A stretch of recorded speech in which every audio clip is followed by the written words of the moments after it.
Pangapunten para bapak-bapak, ibu-ibu, saudara-saudara. Mawi ingkang gadah tuyul, tulung niku ditata. Padha dang tobat.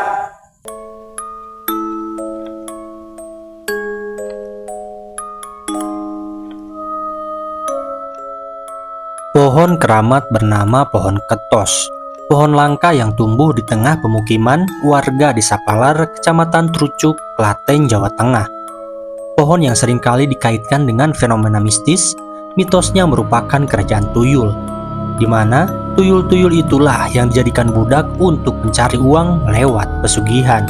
Bukan sembarang tuyul, mereka berpasangan sehingga uang yang didapat pun berkali-kali lipat.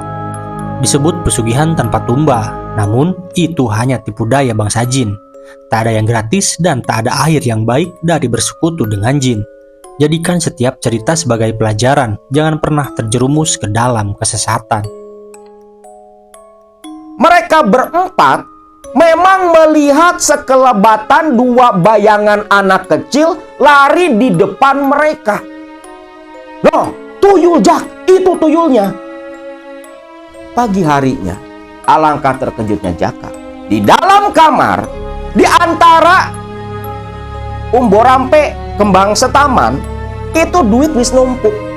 Dan dua tuyul yang dititipkan Eyang Bondo sedang tertidur lelap di atas kembali.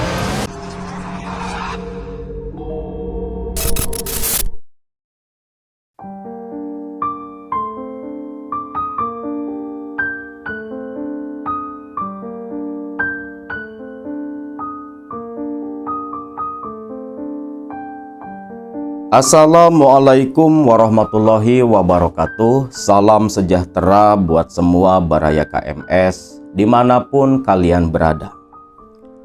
Kali ini kisah masih berasal dari daerah Jawa Tengah, masih dari Kabupaten Klaten. Kisah tentang pasangan suami istri yang melakukan pesugihan tuyul di sebuah tempat keramat di daerah Klaten sana yang terkenal dengan sebutan Kerajaan Tuyul Trucuk. Kisah ini terjadi dimulai pada tahun 2007 silam. Waktu itu di sebuah desa di daerah Jawa Tengah, di sebuah kabupaten yang berbatasan dengan Klaten. Pasangan suami istri muda, sebut saja namanya Jaka dan Sri Mulyani. Mereka berdua saat itu baru saja melangsungkan pernikahan. Namun pasca akad nikah terjadi, kebahagiaan yang mereka reguk hanya sekejap. Datang ujian dalam rumah tangga yang baru mereka bina. 3 bulan pasca akad nikah, Jaka malah dikeluarkan dari tempat dia bekerja. Tentunya hal itu menjadi pukulan berat buat Jaka. Terlebih Jaka masih tinggal di rumah mertuanya. Jaka yang jadi pengangguran seringkali mendapat sindir-sindiran samar dari ibu ataupun bapak mertua yang membuat Jaka betul-betul tak kerasan tinggal di rumah. Ingin rasanya Jaka ini pergi ke rumah orang tuanya di daerah Muntilan. Namun, Jaka tak mau menambah beban hidup bagi kedua orang tuanya itu. Sampai satu ketika, salah satu kawan kerja Jaka memberikan tawaran pekerjaan di daerah Jakarta Timur untuk menjadi penjual tahu Sumedang. Kebetulan saudara dari kawannya Jaka itu kerja di tempat yang sama. Di sini Jaka tak pikir panjang. Dia pun lantas diskusi dengan istrinya Sri Mulyani, yang tentunya Sri pun akan selalu mengikuti kemanapun sang suami pergi. Maka sejak saat itu Sri dan Jaka pun mulai pergi merantau ke Jakarta sana. Singkat cerita, mereka berdua berangkat ke Jakarta. Pekerjaan memang ada. Waktu itu Jaka ditugaskan menjadi penjual tahu Sumedang di sebuah lapak di pinggiran jalan utama. Gaji memang tak terlalu besar. Waktu itu Jaka hanya mendapatkan gaji sekitar 2 juta rupiah. Memang di tahun segitu gaji 2 juta cukup lumayan besar. Tapi ini di Jakarta, bukan di daerah lain yang tentunya biaya hidup lebih besar pula.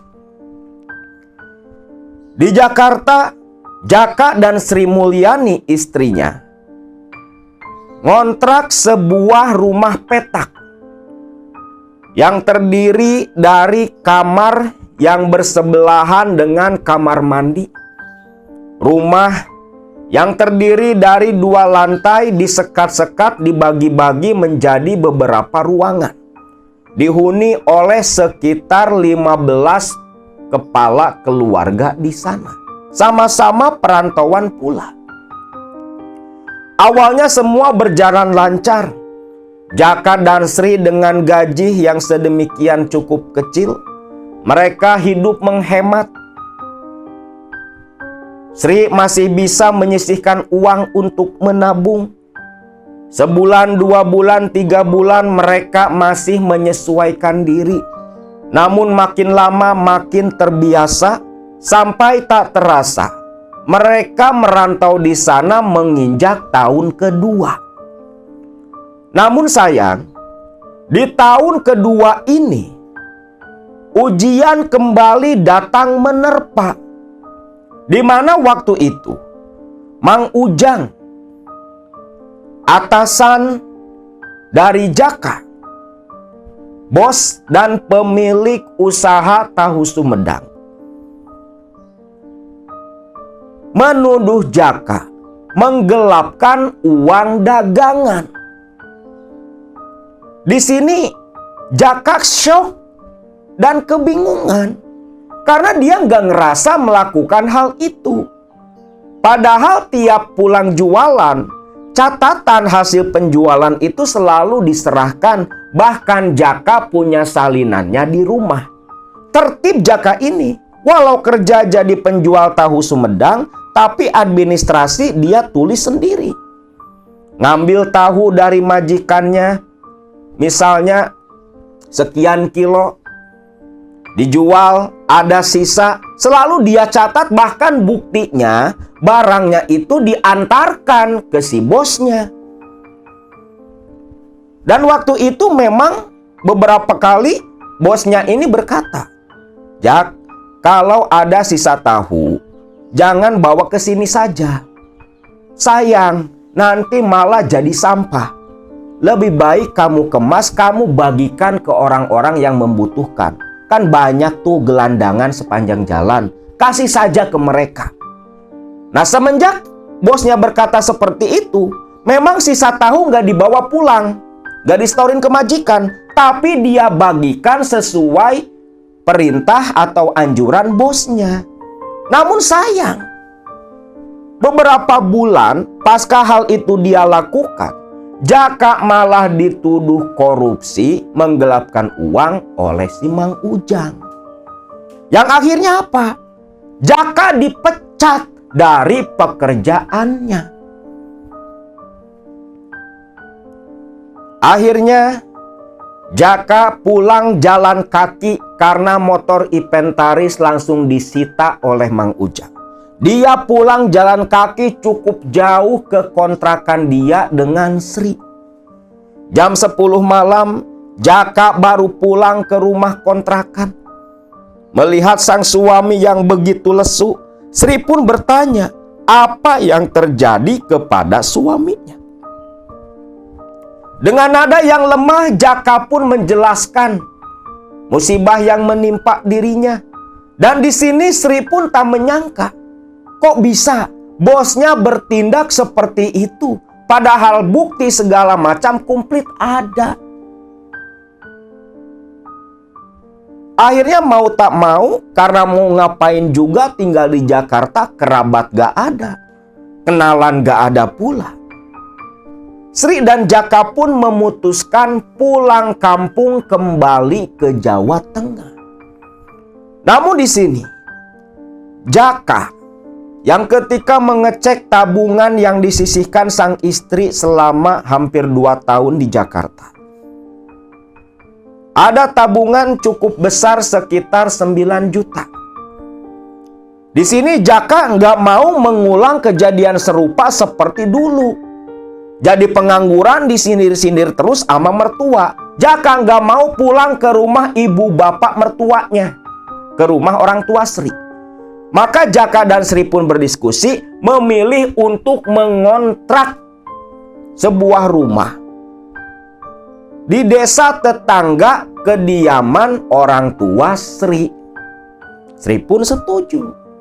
Maka ketika tiba di Jawa Tengah, 1 hari 2 hari menginap di rumah ibu bapak mertuanya, Jaka langsung nyari kontrakan ke desa sebelah. Alhamdulillahnya, di situ Jaka dapat rumah kontrakan yang cukup murah. Rumahnya pun begitu layak huni, hanya saja lokasinya jauh dari tetangga, tepat berada di ujung desa. Mulailah Jaka dan Sri pun hidup dan tinggal di sana. Selepas tinggal kembali di Jawa Tengah, Jaka bukan seorang pemalas. Dia terus mencari pekerjaan, bahkan mendatangi kembali tempat kerja dia dulu. Ketemu sama kawan yang ngasih jalan merantau ke Jakarta, nyari lowongan pekerjaan. Namun penuh waktu itu, gak ada lowongan sama sekali. Dan mirisnya, dari kawan Jaka yang ngasih jalan ke Jakarta dulu, baru diketahui kalau ternyata Mang Ujang, bos Jaka di Jakarta, itu dipengaruhi, dikompori oleh karyawan baru yang merupakan ponakannya si Mang Ujang, yang katanya menginginkan lapak tempat Jaka jualan. Jadi dipitnah tuh si Jaka. Jaka pun tak memperdulikan lah, toh udah kejadian, ngapain juga. Nah di sini Jaka terus nyari pekerjaan, namun apa daya. 3 bulan semenjak pulang ke Jawa Tengah, Jaka nggak dapat pekerjaan sama sekali. Sedangkan lambat laun uang tabungan kan semakin habis. Untungnya kontrakan udah disewa untuk 1 tahun. Jadi Jaka nggak perlu mikirin biaya buat kontrakan rumah. Pusing, gak dapat kerja, Jaka pun izin kepada Sri istrinya mau ke Muntilan ke rumah orang tuanya. Di sini Sri awalnya diajak ikut, namun Sri menolak. Kalau suaminya mau ke Muntilan, Sri mau pulang ke rumah ibu bapaknya. Terlebih ibunya Sri lagi sakit. Jaka pun tak peduli. Istrinya balik ke rumah ibu bapaknya, sedangkan Jaka lantas langsung ke Muntilan mengunjungi orang tua kandungnya. Tiba di Muntilan, berjalan kaki lantas menuju ke rumah ibu bapak, rumah tempat dia dilahirkan, rumah tempat dia hidup dari kecil hingga menikah dengan Sri. Ketika bertemu dengan ibu dan bapaknya, Jaka sungkem cium tangan. Lantas sang ibu menyuruh Jaka makan. Di sini Jaka sampai meneteskan air mata karena kasih sayang kedua orang tuanya. Walau dia sudah berumah tangga, tak berubah sama sekali. Nah, di sela santai selepas makan, Jaka ini berkumpul dengan ibu, bapak, dan 2 adiknya. Di sini, bapaknya ini menceritakan apa yang sedang terjadi di daerah Muntilan. Le, di sini mah lagi gawat loh, Le. Gawat. Gawat kenapa, Pak? Sudah beberapa bulan, Le, di daerah sini itu seringkali banyak warga yang kehilangan uang, termasuk bapak. Loh, kok bisa, Pak? Ono maling, Pak? Yo maling, tapi malingnya bukan manusia, Le. Bukan manusia. Maksud bapak apa? Le, katanya, Le, kata beberapa warga yang pernah menyaksikan, katanya ada tuyul yang operasi di kampung kita. Bapak sudah beberapa kali kehilangan uang, selembar, tapi kan kalau sering pusing juga bapak ini. Kadang 3 hari sekali, 2 hari sekali, tak tentu. Tapi yang jelas tiap 1 minggu pasti geger di sini banyak warga yang hilang uang, Le. Tuyul. Bener itu tuyul, Pak. Ya kata warga yang pernah lihat tuyul, Le. Sepasang tuyulnya. Nah, kaget di sini Jaka. Seumur-umur baru dengar ada tuyul sepasang. Biasanya kan tuyul tuh laki doang gitu. Nah, ini sepasang, laki perempuan. Awalnya sih Jaka tidak terlalu memikirkan masalah tuyul yang katanya operasi di Muntilan. Sampai malam hari, selepas Isya, Jaka ini pergi ke pos ronda karena biasanya di pos ronda tuh kawan-kawan Jaka kumpul nongkrong di malam hari. Ya sudah pada berumah tangga, udah pada punya istri, punya anak pula. Nah, ketika datang ke pos ronda, di situ memang ada 3 orang kawannya Jaka, Kodir, Kusno, dan si Yuyun. Terlihat sedang asik ngobrol di dalam pos ronda. Assalamualaikum, ucap Jaka. Waalaikumsalam. Loh, Jak, kapan kau datang, Jak? Tadi siang. Lagi ngomongin apaan sih? Di kejauhan, kelihatannya kayak husu banget. Duduk dulu, Jak. Dir, bikin kopi tuh, ucap Yuyun. Kodir pun langsung nyeduh kopi buat si Jaka. Jaka duduk, nyari posisi yang nyaman, lantas mengambil kopi yang sudah diseduh, dia seruput walau masih begitu panas. Nah, di sini ternyata mereka bertiga itu lagi bahas tuyul yang sedang merajalela di Muntilan. Jadi bener toh, di sini lagi musim tuyul, ucap Jaka. Bener, Jak. Hampir seminggu sekali warga kampung kita kehilangan uang. Parahnya lagi, Jak. Coba kamu bayangin. Dalam 1 hari, seminggu sekali, ketika pagi geger banyak warga kehilangan uang, sempat tak data, Jak. Itu dari kampung kita. Di total hilangnya sekitar 5 juta. Bayangin, Jak. Kalau seminggu sekali tuh majikan tuyul operasi di kampung kita ini, sebulan aja sudah dapat 20 juta. Belum lagi mungkin operasi di tempat lain. Wow, cepat sugih, Jak, ucap si Kodir. Di sini Jaka sampai terbelalak tak percaya. Kerja apaan yang sekali operasi 5 juta? Zaman dulu loh. Dia aja di Jakarta yang kerja dari pagi sampai malam, itu gaji cuma 2 juta. Kotor. Bener-bener ya. Punya 10 aja tuyul kayak gitu. Wah, sugih kita, ucap Jaka dengan nada bercanda. Disambut tawa oleh ketiga kawannya. Obrolan pun berlanjut, mereka bernostalgia masa-masa sewaktu muda dulu. Tak terasa sudah hampir jam 12 malam. Ketika sedang asik ngobrol sambil main kartu gaple, tiba-tiba terdengar suara teriakan warga. Tolong, tolong, toyol, toyol, teriak warga. Lah di sini Qadir dan kawan-kawan itu langsung lari menuju ke sumber teriakan. Ono apa Pak Le? Teriak Jaka. Tuyul Le, tuyul, ucap si warga itu. Jaka dan si Qadir serta dua kawannya ini lantas mendekat. Mana Pak Le? Mana tuyulnya? Lari Le, lari ke arah sana Le, sambil nunjuk ke ujung jalan. Tak pikir panjang, Jaka dan tiga kawannya lantas lari mengejar ke arah yang ditunjuk oleh warga yang tadi. Nah, ketika berlari ke jalanan yang gelap, mereka berempat memang melihat sekelebatan dua bayangan anak kecil lari di depan mereka. Loh, tuyul Jak, itu tuyulnya. Yuyun lari terlebih dulu. Jaka dan dua kawannya menyusul di belakang. Jaka menyaksikan dengan matanya sendiri. Memang betul, itu tuyul. Sing siji botak, sing siji yo ono rambutnya. Ada rambutnya. Jadi tuyulnya ini laki sama perempuan.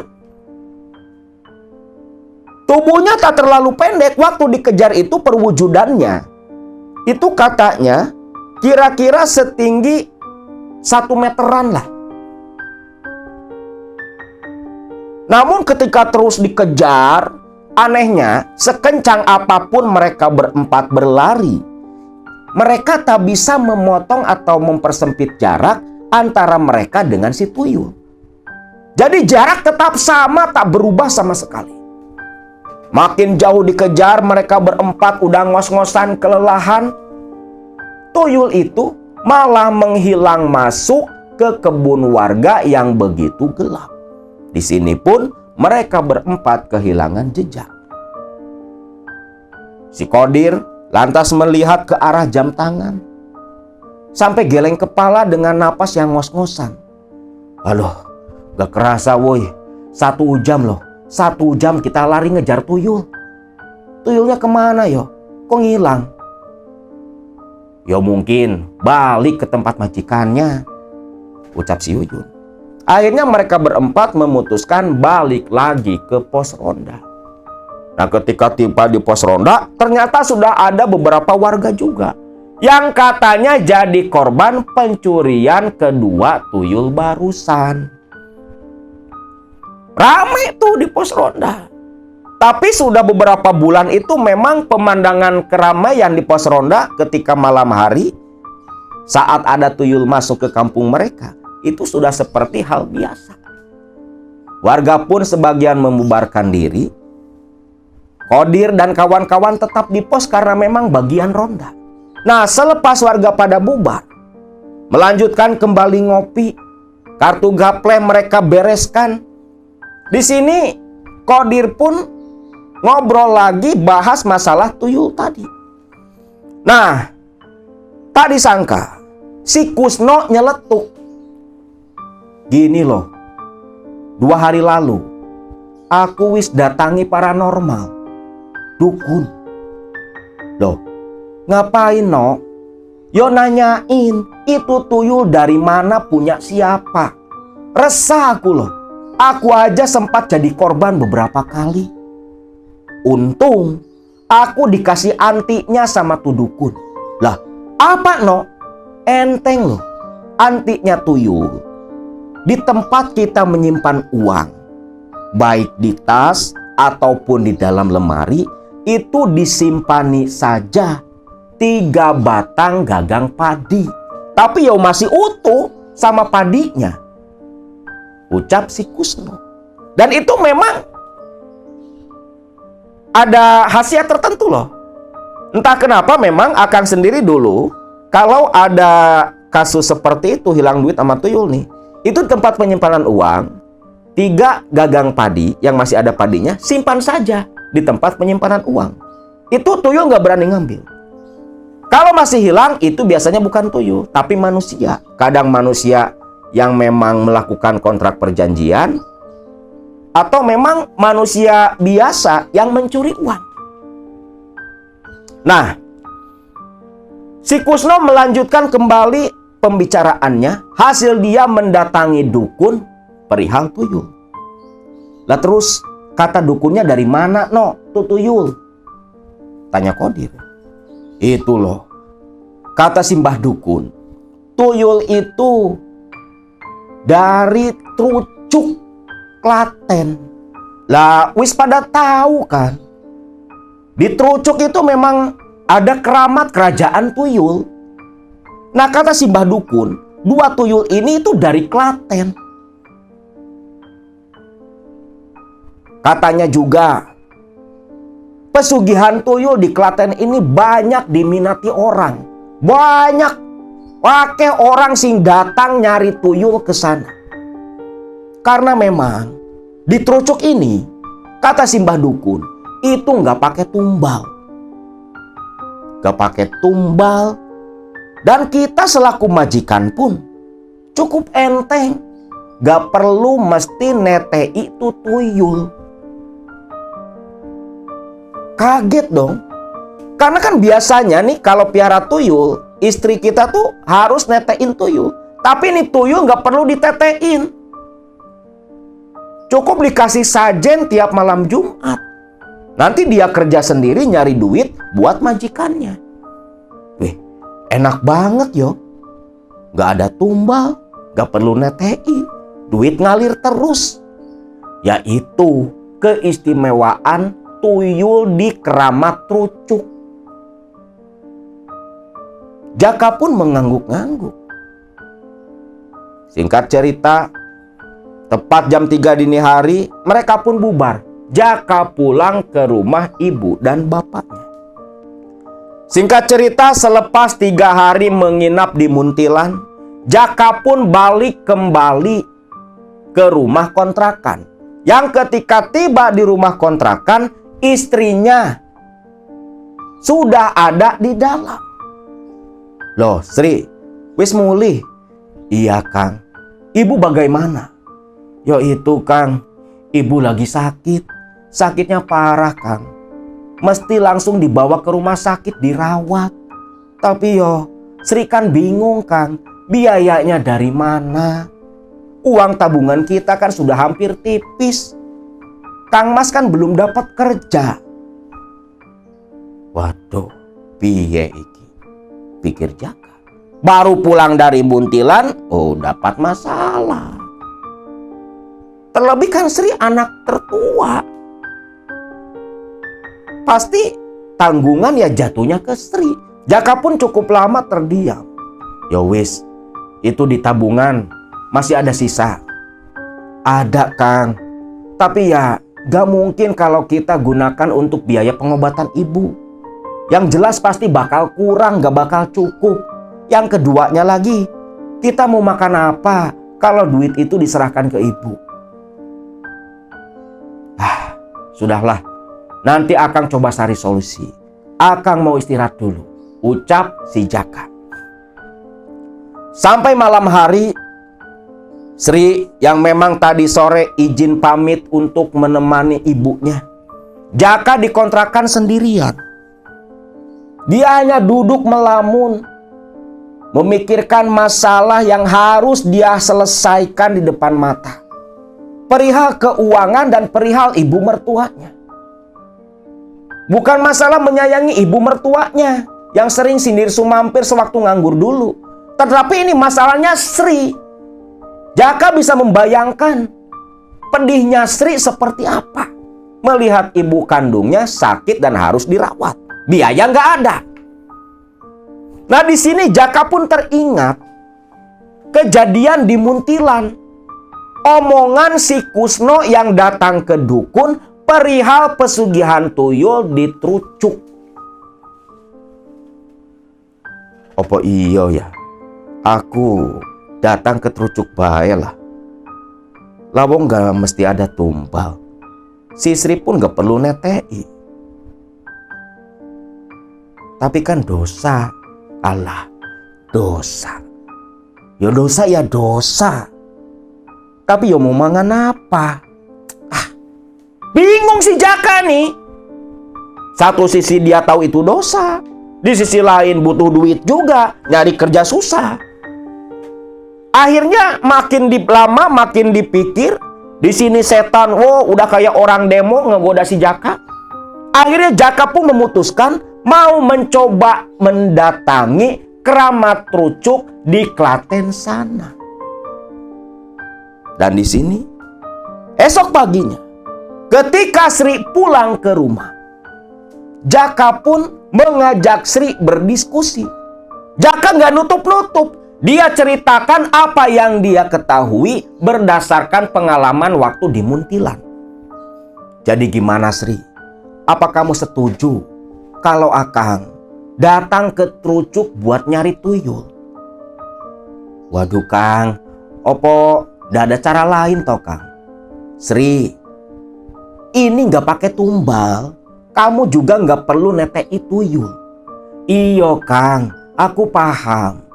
Tapi dijamin berhasil atau tidak? Nanti yang ada malah buang duit percuma loh Kang. Ingat Kang, kondisi kita ini lagi mengak-mengek loh Kang. Yakin Sri? Aku yakin bakal berhasil Sri. Kamu bayangin, sekali operasi tuh tuyul bisa dapat 5 juta. Wih, sebulan wis kaya kita Sri. Yo wis lah Kang, terserah Kang Mas bae lah. Aku yo manut, ucap Sri. Jaka pun tersenyum lantas memeluk istrinya itu. Nah singkat cerita, besoknya Jaka dengan modal sisa uang tabungan hasil kerja di Jakarta tuh, dia lantas berangkat ke Kabupaten Klaten. Keramat Trucuk yang terletak tepat di Desa Mbero, Dusun Palar, Kecamatan Trucuk, Kabupaten Klaten. Di sana ada sebuah pohon besar yang dikeramatkan. Lokasinya bahkan dikelilingi oleh pagar tembok beton. Pohon itu bernama Pohon Ketos. Pohon yang usianya sudah ratusan tahun. Yang konon katanya, di Pohon Ketos itulah bersemayam seorang tokoh sakti di masa lalu yang bernama Eyang Bondo. Nah, Eyang Bondo inilah yang memberikan tuyul kepada siapapun yang datang ke sana yang memerlukan bantuannya. Lokasi Keramat Trucuk ini, Pohon Ketos ini, itu sudah begitu terkenal. Bahkan disebut-sebut sebagai kerajaan tuyul di Kabupaten Klaten. Dan dari dulu sampai sekarang konon katanya, itu tuyul-tuyulnya nggak pernah habis. Karena tuyul-tuyul itu konon adalah anak keturunan dari Eyang Bondo. Di tempat itu, sosok Eyang Bondo bersama istrinya Nyai Bondo bersemayam. Menurut cerita yang dipercaya, beberapa sumber mengatakan Eyang Bondo adalah keturunan dari Kediri, dari keturunan Prabu Joyoboyo. Bahkan Pohon Ketos ada yang mengatakan itu adalah perwujudan dari raga Eyang Bondo. Nah, Eyang Bondo ini semasa hidupnya punya kegemaran, suka menolong orang-orang yang membutuhkan. Namun, selepas menjadi entitas lain yang bukan manusia, cara menolongnya ya seperti itu, dengan memberikan anak keturunannya yang secara fisik oleh orang-orang kita disebut dengan nama tuyul. Namun yang jelas, tuyul itu kan hanya penyebutan saja, hanya penamaan saja. Mereka itu ya golongan bangsa jin dari suku bangsa Ambar yang memang bentuknya cebol-cebol. Dan tentunya gendernya ada dua, laki-laki dan perempuan. Makanya manusia terkadang lebih hina daripada jin. Jin ada gendernya cuma dua, laki perempuan. Lah kita manusia gobloknya kadang melebihi jin. Tapi lucunya setan dari golongan jin yang disalahkan. Lawong jin aja nggak ada yang nganu gitu kan, yang aneh-aneh. Boti nggak ada, jin nggak ada yang boti. Nah, selama di perjalanan,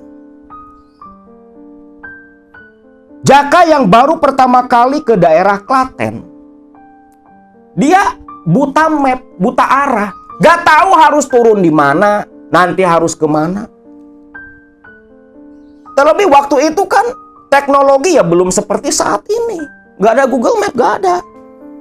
Nah, turun di terminal di daerah Klaten, Jaka ini ke warung kopi sambil nanya alamat. Alamat Kecamatan Trucuk, Desa Palar, Dusun Bero. Nah, kebetulan nih yang punya warung orang sana, orang Bero. Loh, mau ngapain Mas ke Bero? Nah, Mbak. Ada perlu lah, Mbak. Oh, yo jangan malu-malu, Mas. Aku yo wis paham. Ake lo, wong-wong sing ngopi di sini ya mau ke Bero. Loh, yang bener Mbak. Iya Mas, beneran, tenan lah. Oh gitu ya. Mbak ini asli Bero toh? Asli Mas, kulo asli Bero. Kalau mau ke sana, nanti tak panggilin ojek yang langsung nganterin si Masnya ke Bero. Nanti dianterin langsung ke rumahnya juru kunci. Mau ke Ketos kan? Loh, kok tahu Mbak? Ya, wong sing datang ke Bero ya mau ke Ketos lah. Wis Mas, ojo malu-malu. Aku wis tahu, wis paham. Wis weruh aku Mas. Jaka pun hanya tersenyum sambil garuk-garuk kepala saja. Ya wis Mas, habisin kopinya dulu, ucap si pemilik warung itu. Nah, singkat cerita, ojek dipanggilin tuh sama si pemilik warung. Bro Mas?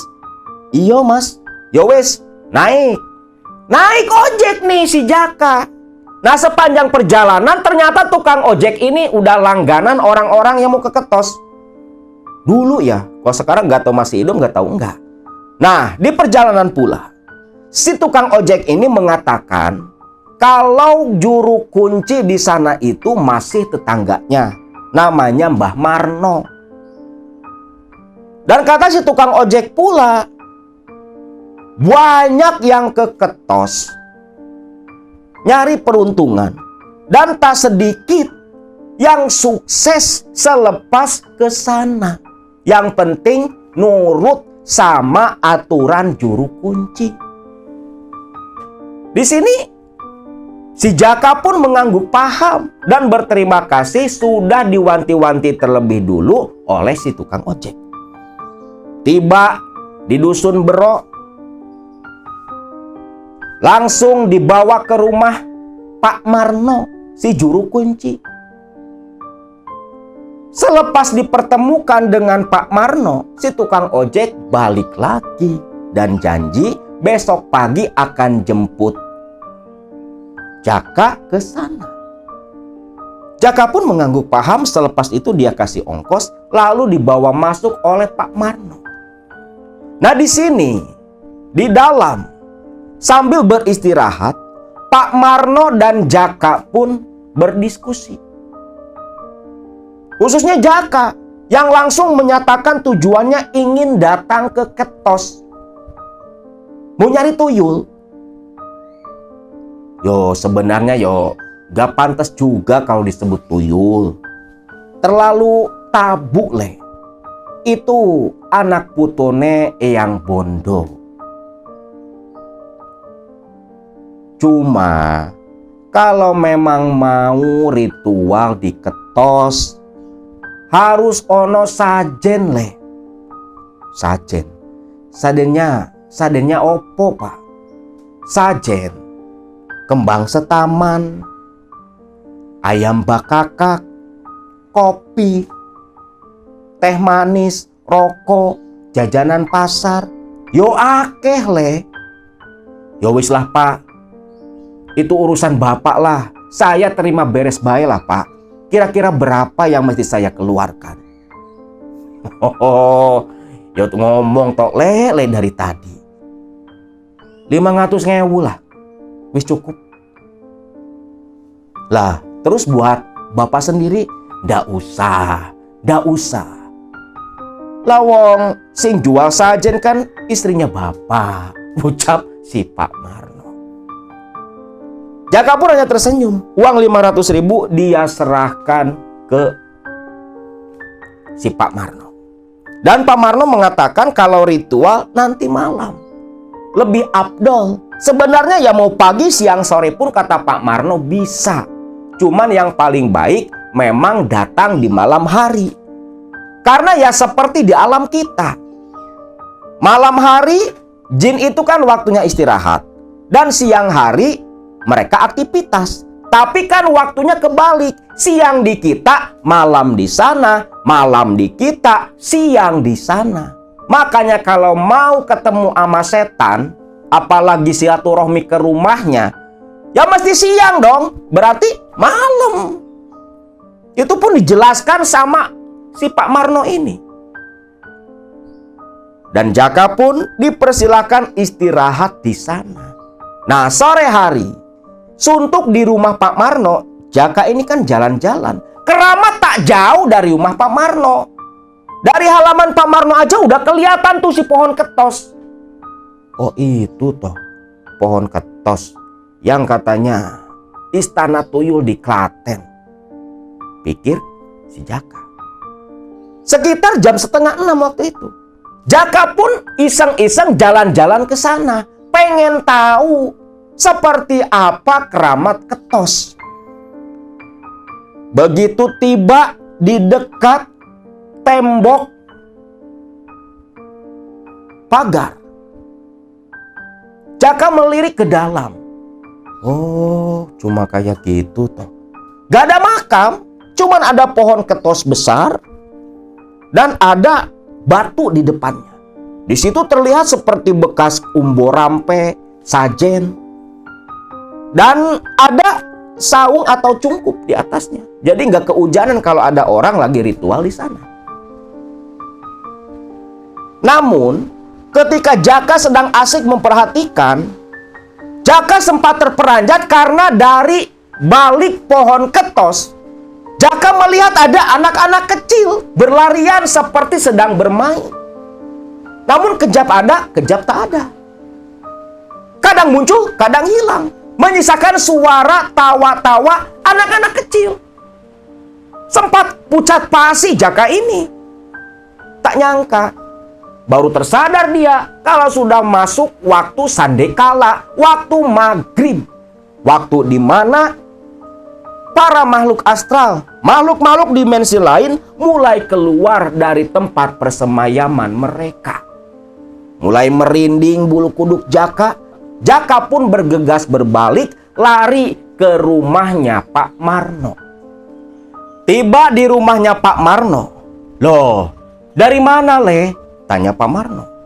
Anu Pak, habis dari ketos Pak. Lihat-lihat kulo Pak. Oh yowis, masuk maghrib dulu, ucap si Pak Marno. Nah, di sini Jaka pun ikut sholat berjamaah diimami sama Pak Marno si juru kunci keramat ketos istana tuyul, keraton tuyul. Maghrib, isya berjamaah di rumahnya Pak Marno. Nah, selepas selesai sholat berjamaah, Pak Marno menyuruh Jaka untuk membantu membawa sesajen menuju ke keramat ketos. Opo, dah apa-apa Pak? Diliatin tetangga. Yora popo, wis biasa Le. Jaka pun mengangguk.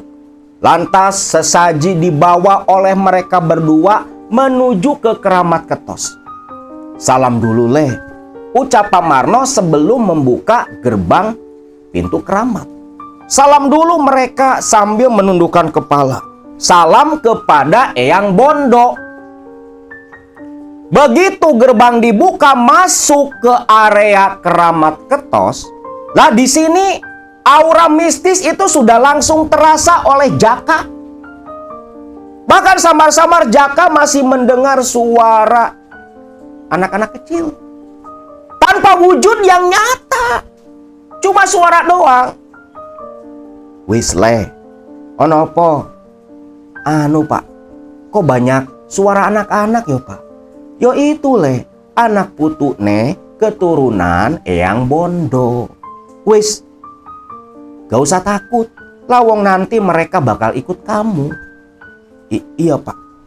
Langsunglah sesaji pun ditata di bawah pohon ketos. Kopi segala macam disimpan di baki. Begitu banyak sesaji yang diletakkan di sana.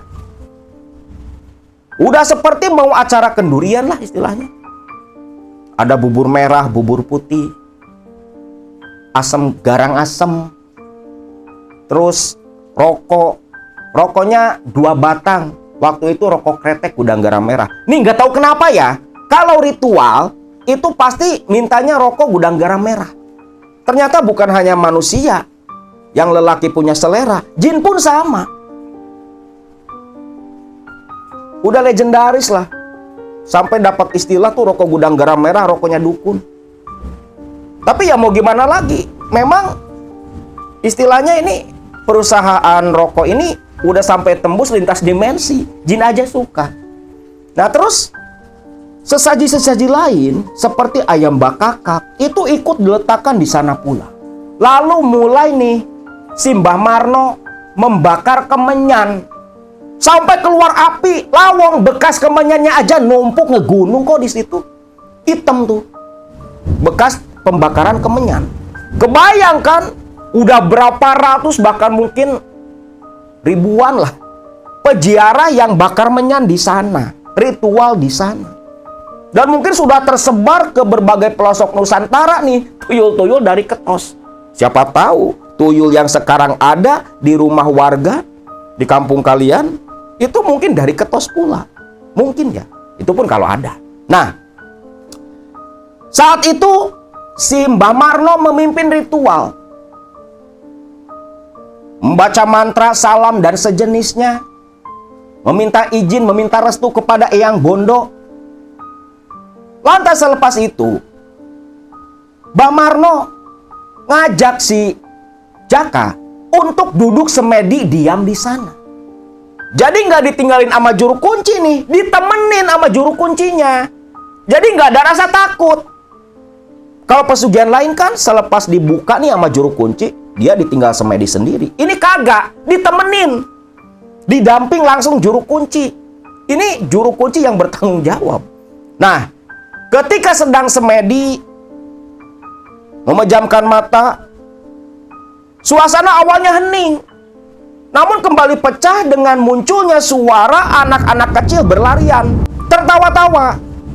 Bahkan sempat pula ada yang menyenggol Jaka, ada yang ngegelitikin, ada yang nyolek-nyolek. Seperti anak kecil yang penasaran dengan sesuatu yang baru. Suara mereka yang berbicara itu tak bisa dimengerti oleh Jaka, bahasanya beda.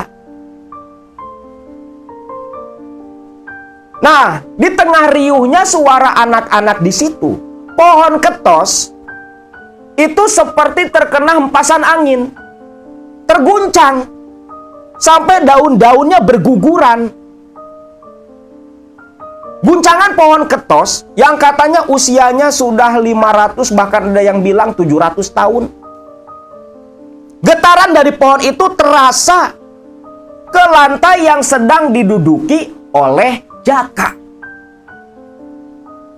Nah, ketika Jaka sedang memejamkan mata konsentrasi waktu itu, dari pohon ketos, di antara asap kemenyan yang mengepul, tiba-tiba muncul sosok seorang laki-laki yang tinggi gagah. Raut wajahnya begitu penuh kebijaksanaan, khas ciri seorang bangsawan, tersenyum menatap ke arah Jaka. Kowe njaluk opo le? Tanya sosok yang muncul waktu itu. Sosok yang dianggap Jaka sebagai sosok Eyang Bondo yang menguasai daerah itu. Ampun mbah, kulon jaluk sugih, ucap si Jaka. Dan sosok Eyang Bondo menanggapi dengan senyuman saja. Selepas itu, Eyang Bondo hilang kembali. Jadi interaksi antara Jaka dan Eyang Bondo begitu singkat. Tak berlarut-larut, gak banyak aneh-aneh. Dan selepas menghilangnya Eyang Bondo, si juru kunci seperti yang tahu dan langsung membuka mata, menepuk lututnya Jaka. Wis le, wis selesai. Iya toh pak? Iyo, kamu kan sudah ketemu sama Eyang Bondo. Iya pak, syukur. Nah, sekarang bawa benda ini pulang, ucap si Mbah Marno yang merogoh saku bajunya, mengeluarkan kantung kain berwarna putih yang terikat. Ingat le, benda ini nanti kau bawa pulang. Seumur hidupmu jangan kau buka. Nanti sisanya kita ceritakan di rumah, ucap Pak Marno yang lantas menutup ritual lalu mengajak Jaka pulang kembali ke rumahnya. Di rumah Pak Marno, sambil ngopi, Pak Marno ini menjelaskan ritual lanjutan yang harus Jaka lakukan. Semedi di Keramat Ketos itu paling sampai 2 jam saja, nggak lama. Gini leh, ritual di sini wis selesai, wis rampung. Tinggal sambung di rumahmu. Begini leh, setibanya nanti kamu di rumah, kamu sediakan kamar khusus yang tak boleh dibuka dan dimasuki siapapun selain kamu leh.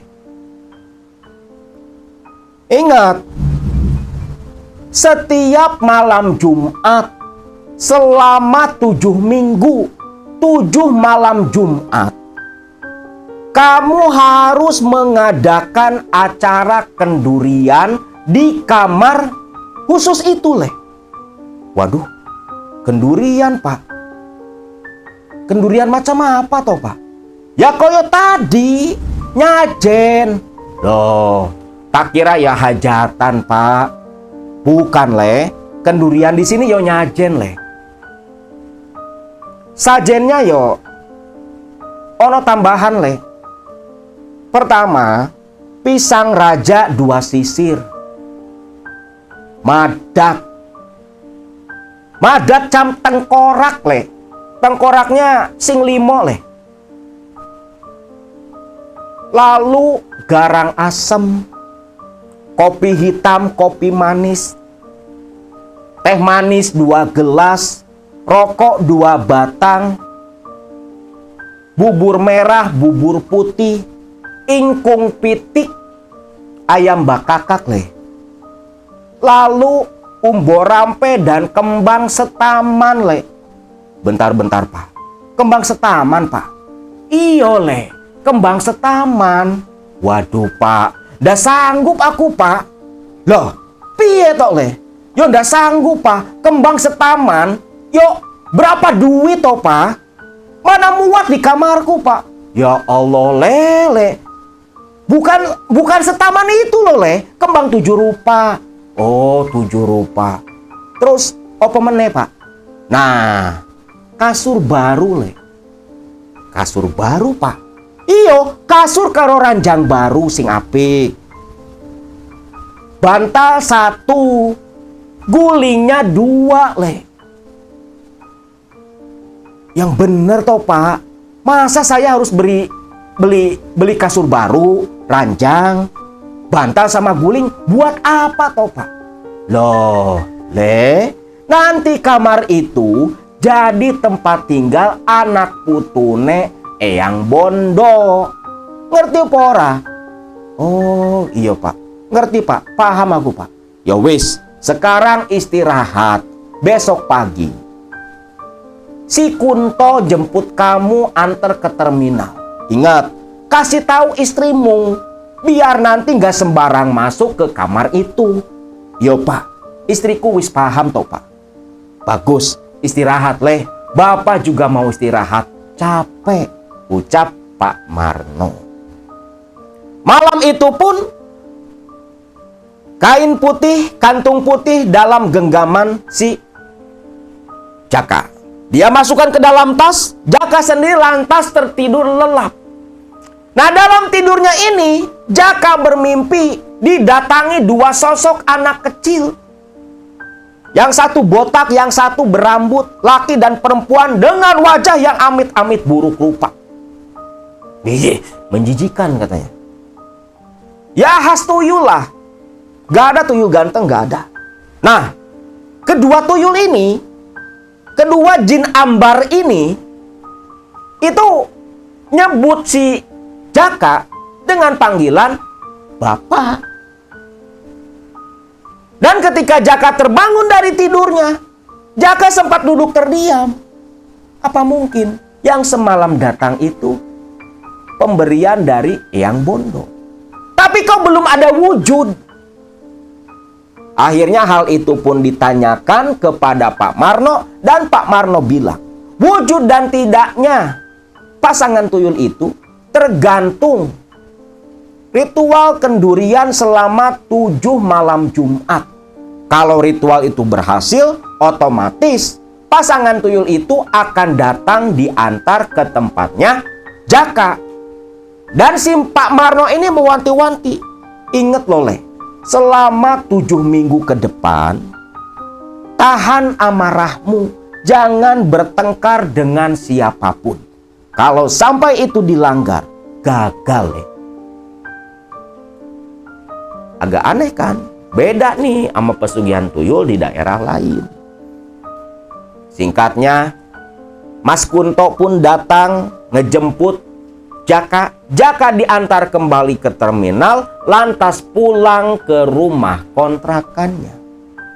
Singkat cerita, sekitar jam 2 siang, Jaka yang memang begitu santai di perjalanan, tiba di rumah, lantas meminta bantuan Sri, istrinya, untuk beberes di kamar sebelah. Kamar yang memang tak digunakan oleh mereka. Sri pun bertanya untuk apa. Jaka ya jelaskan sesuai dengan ucapan Pak Marno. Waduh, lah terus duit dari mana toh Kang? Beli ranjang, beli kasur baru. Kita kan lagi nggak ada duit toh Kang. Tenang bae Sri, Akang nyari pinjaman. Gak usah khawatir, walau pinjaman dari rentenir, itu nanti bakal bisa dibayar sama Akang. Kamu tenang saja ya. Kamu cukup nurut dan tiap malam Jumat sediain sesaji. Nih, ini yang mesti dibeli nanti. Kalau madat, biar kakangmu ini yang nyari, ucap si Jaka. Lantas esoknya Jaka pun mendatangi seorang rentenir di sana. Tak tanggung-tanggung pinjam uang cukup besar sekitar 10 juta. Buat ngemodalin tuh kamar untuk nantinya tempat tinggal si tuyul. Lalu setiap malam Jumat, sesuai dengan perintah dari Pak Marno, ritual pertama pun dilakukan oleh Jaka. Sesaji digelar di dalam kamar, komplit. Kalau bantal gulingnya di atas kasur. Madat dibakar pula. Dan kantung putih yang isinya entah apa, diletakkan di tengah-tengah sesaji di atas umbu rampe, di atas kembang setaman. Dan betullah esok harinya, apa yang diucapkan Pak Marno kejadian. Banyak hal-hal yang memancing amarahnya Jaka. Bahkan, yang paling membuat Jaka hampir kelepasan, ketika Jaka mengantar Sri ke rumah mertuanya sambil nengok kondisi sang ibu mertua. Wah, di sini si Jaka ini dicaci maki. menantu nggak guna, pengangguran, kere. Sampai-sampai si Sri ini nangis. Jaka emosi. Amarah membludak tapi dia tahan. Dia ingat ucapan Pak Marno. Sampai-sampai ini terbersit dalam pikiran Jaka. Kalau saja Eyang Bondo minta tumbal, tuh mertuanya bakal dia tumbalkan. Karena Jaka ini sudah terlalu sakit hati. Seringkali dihina waktu nganggur dulu, dan puncaknya waktu pasca ritual pertama. Dan selama 7 minggu itu, Jaka ini mau gak mau harus topok bisu. Gak ngomong. Karena apa? Kalau mau keluar kata-kata itu pasti amarah. Kepancing terus. Makanya Jaka ini kalau pagi-pagi dia pergi dari rumah, ngasingin diri ke tempat sepi. Daripada ketemu orang, hawanya yo pengen berantem. Sampai singkatnya, tak terasa mendekati malam Jumat ke-7. Ini penentuan nih, berhasil apa kagak nih ritual.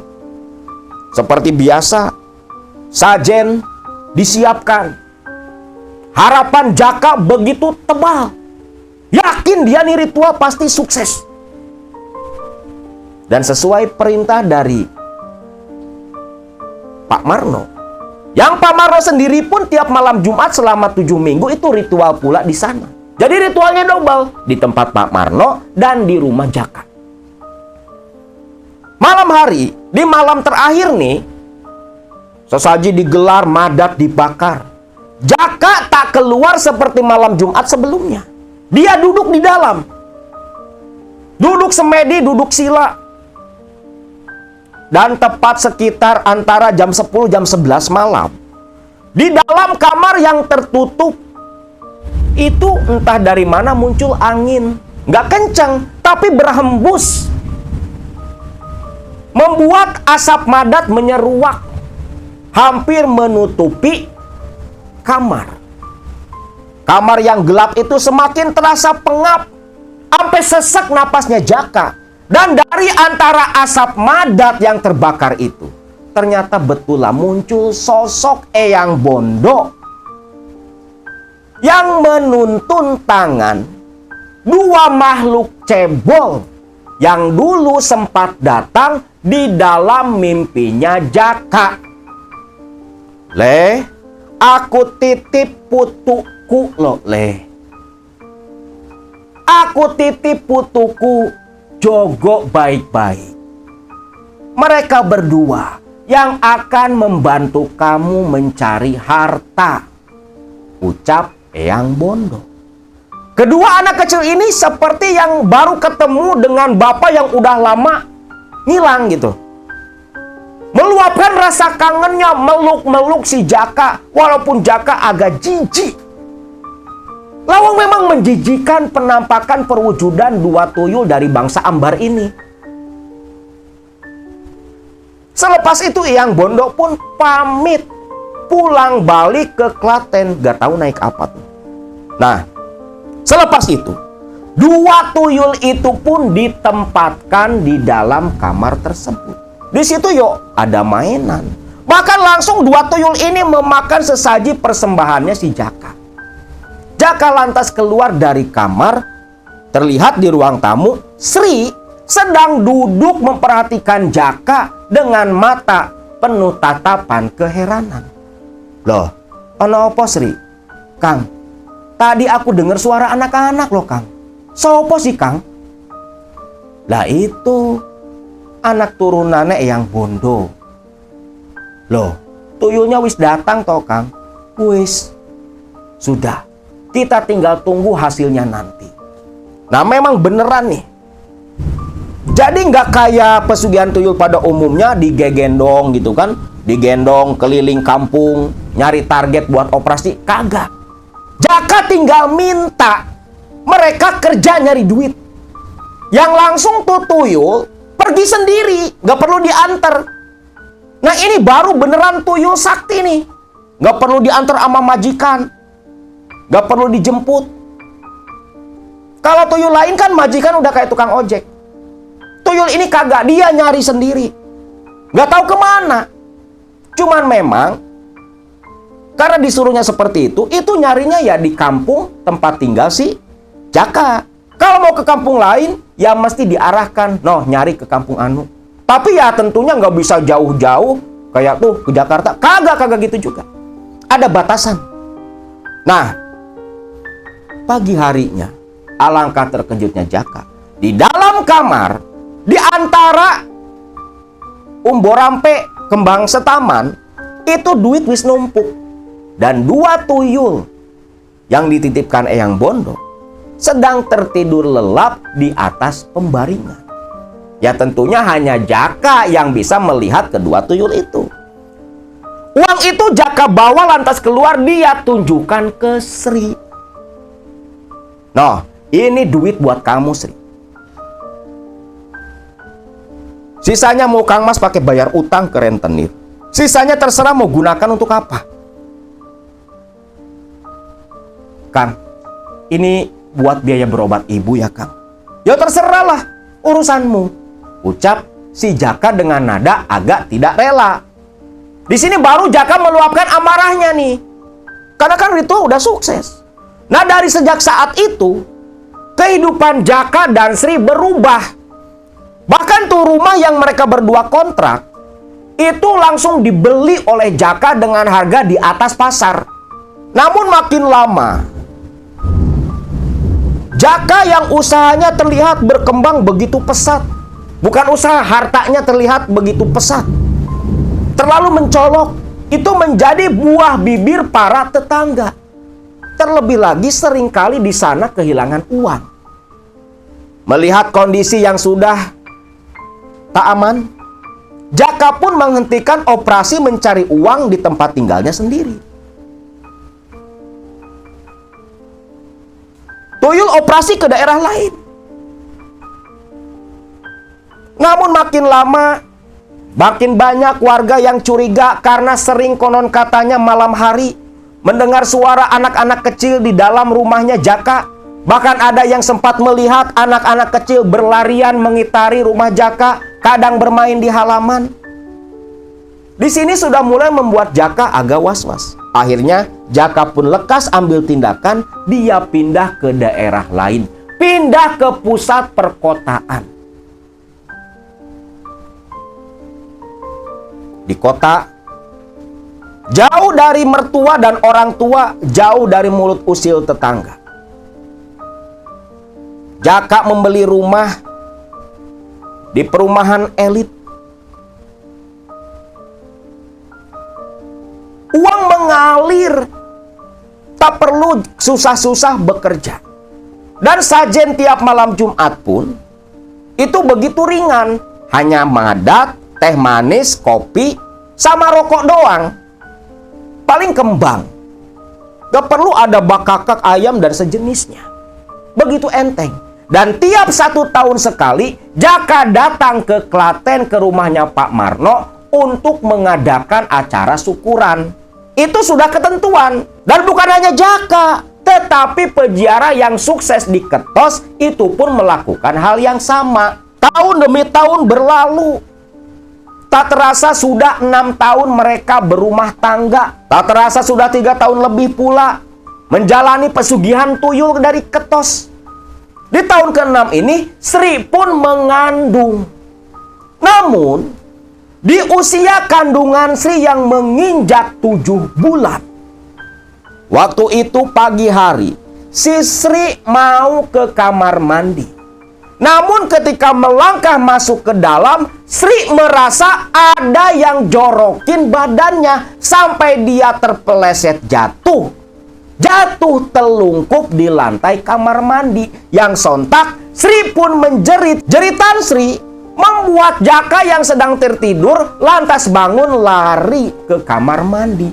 Terkejut dia. Sri pun dilarikan ke rumah sakit dan ketika diperiksa, janin di dalam rahimnya Sri tidak tertolong lagi. Tentunya di sini Sri hampir stres loh. 6 tahun berumah tangga baru dikarunia anak, mati. Dan Sri bilang ke si Jaka, kalau ada sosok yang jorokin dia. Ketika terjatuh sempat sekilas terlihat ada anak kecil yang mendorong punggungnya Sri. Mas, opo jangan-jangan itu tuyul-tuyulmu, Mas? Lah, ndak mungkin. Ndak mungkin, Sri. Itu pasti cuma halusinasi. Walau sebenarnya dalam hati Jaka pun mengarah ke arah sana. Tapi nggak cukup bukti, hal itu pun dibiarkan. Nah, tahun berikutnya Sri hamil kembali. Namun apa yang terjadi? Di kehamilan kedua, hal serupa pun berlaku lagi. Ketika menginjak usia kandungan 7 bulan, Sri kembali mengalami keguguran. Sri betul-betul seperti orang linglung, melamun, nangis. Di sini Jaka kuat keyakinan pasti ada hubungannya nih dengan pesugihan tuyul yang dia jalani. Akhirnya Jaka langsung ke Klaten menemui Mbah Marno. Dan Pak Marno hanya nyuruh Jaka untuk bertanya langsung kepada Eyang Bondo. Tentunya dengan cara ritual dan semedi di bawah pohon ketos. Hal itu pun dilakukan oleh Jaka. Dan ketika sosok Eyang Bondo datang, Jaka menanyakan perihal istrinya yang 2 kali keguguran. Jawaban yang membuat Jaka begitu syok pun terdengar. Di mana Eyang Bondo mengatakan kalau 2 anak Jaka dan Sri yang keguguran itu memang diambil untuk mengganti 2 tuyul yang mengikuti Jaka. Jadi ternyata yang katanya nggak ada tumbal, faktanya berbeda. Di situ Jaka syok tak percaya ketika Eyang Bondo langsung hilang menyisakan suara tawa. Bergegaslah Jaka kembali ke rumahnya Pak Marno. Di sini Jaka komplain, protes. Karena Pak Marno dulu bilang nggak ada tumbal. Lah, itu kan Bapak ndak tahu. Bapak ini cuma kuncen juru rawat. Itu ya urusannya Eyang Bondo sama kamu, Le. Akhirnya dengan tubuh lunglai, Jaka pun pulang kembali ke rumahnya.